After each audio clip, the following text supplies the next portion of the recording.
Hi friends, இந்த வீடியோவில் வந்து நம்ம என்ன பார்க்க போகிறோம் அப்படின்னு கேட்டிங்கன்னா, இப்போ வந்து நம்மளோட புஷ்பா 2 திரைப்படம் ரிலீஸ் ஆகி கிட்டத்தட்ட 11 நாட்கள் முடிஞ்சிருக்குங்க. ஸோ 11 நாட்கள் முடியல நம்மளோட புஷ்பா 2 திரைப்படம் எத்தனை கோடி வசூல் செஞ்சிருக்கு. ஸோ அந்த ஒரு விவரத்தை பற்றி அந்த வீடியோ டீட்டெயிலாக பேச போகிறோம்.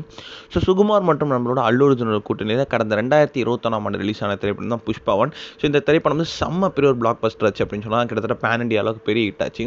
ஸோ அதனை தொடர்ந்து அடுத்த 2 வருஷம் கஷ்டப்பட்டு போய் எடுத்த திரைப்படம் தான் புஷ்பா 2. இந்த திரைப்படம் வந்து முதல் நாள்லேருந்து ரசிகர் மத்தியில் மாபெரும் ஒரு வெற்றி திரைப்படமாக அமைஞ்சது. ஸோ என்னதான் வந்து இந்த திரைப்படத்தில் விமர்சன ரீதியாக ஸ்லைட்டாக ஒரு நெகட்டிவ் ரிவ்யூ இருந்தாலுமே கூட வந்து ஸோ வசூல் ரீதியாக வந்து இந்த திரைப்படத்துக்கு full and full positive reviews மட்டும்தான் அப்படின்னு கண்டிப்பாக சொல்லி ஆகணும். ஏன்னா இந்த திரைப்படம் வந்து ரசிகர்களால் ஒரு கொண்டாடப்படும் திரைப்படமாக அமைந்தது. ஸோ இந்த திரைப்படம் வந்து நம்ம அல்லு அர்ஜுன்லேயே கரியர்லேயே ஒன் ஆஃப் த பெஸ்ட் அப்படின்னு சொல்லலாம். ஏன்னா வந்து இந்த திரைப்படம் வந்து இந்தியன் சினிமா ஹிஸ்ட்ரிலேயே வந்து ஸோ ஃபர்ஸ்ட் டேல வந்து கிட்டத்தட்ட வந்து 290 கோடிக்கு மேலே வந்து கலெக்ட் பண்ணி செம்ம பெரிய ஒரு சாதனையெல்லாம் பண்ணிருந்துச்சு. இது வரைக்கும் எந்த ஒரு திரைப்படமும் செய்யாத சாதனையெல்லாம் கூட வந்து நம்மளோட புஷ்பா 2 செஞ்சுட்டு இருக்கு.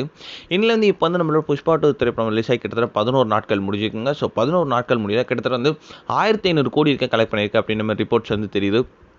இன்றைக்கி வந்து செம்ம பெரிய ஒரு போஸ்டர் வந்து அவங்க வந்து லான்ச் பண்ண போகிறாங்க அப்படின்றது தெரிகிறது. ஏன்னா வந்து 1500 கோடி அடிச்சிருக்கு அப்படின்றதுனால வந்து கண்டிப்பாக வந்து புஷ்பா 2 திரைப்படம் படக்குழுவினர்கிட்ட இன்றைக்கி வந்து